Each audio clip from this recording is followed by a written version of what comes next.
Таразда Қайрат Рысқұлбеков атындағы саябақта ағаш отырғызу шарасы өтті. Оған ардагерлердің, жастар мен балалардың 3 буыны белсене қатысты. Бір күнде 200 көшет отырғызылды. Толығырақ келесі материалда.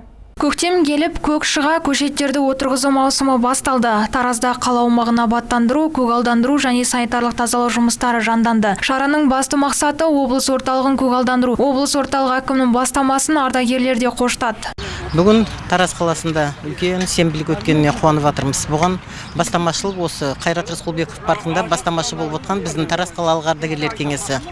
Өздеріңіз жақсы білесіздер, осыдан 2 ай бұрын Тараз қалалық әкімшілігі осы қаланы көгеріштендіру, көгалдандыру, тазалық жөнінен 2 айлық жариялаған болатын. Біздің ардагерлер үнемі осы бастамаларды қолдап, біздің қаламыздың таза болуына өзіміздің үлесімізді қосайық, жастарға үлгі болайық деп біз де сенбілікке шығып отырмыз.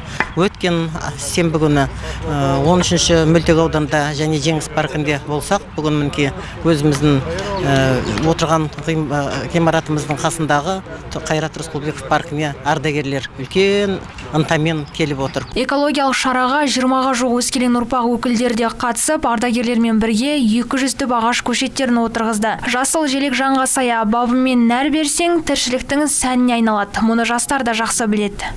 Дәл қазіргі уақытта Жасыл ел еңбек жасақтарының сарбаздары Қайрат Рысқұлбеков саябағында тал отырғызу акцияларын жүргізіп жатыр. Тал отырғызу акциясының басты мақсаты өңіріміздегі жасыл экологияны сонымен қатар көгалдандыру жұмыстарын ілгерілетіп, соған жастарды тарту. Дәл қазіргі уақытта 2 айлық сенбілік аясында қаламыздағы барлық жерлерде сенбілік әр сенбі сайын сенбілік жұмыстары жүргізіледі.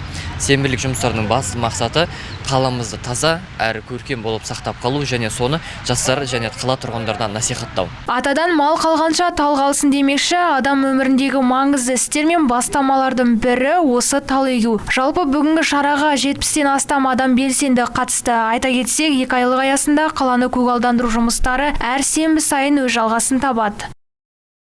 Айгүл Пралиева, Дана Самат, Ернар Сатыбалды, 7 News.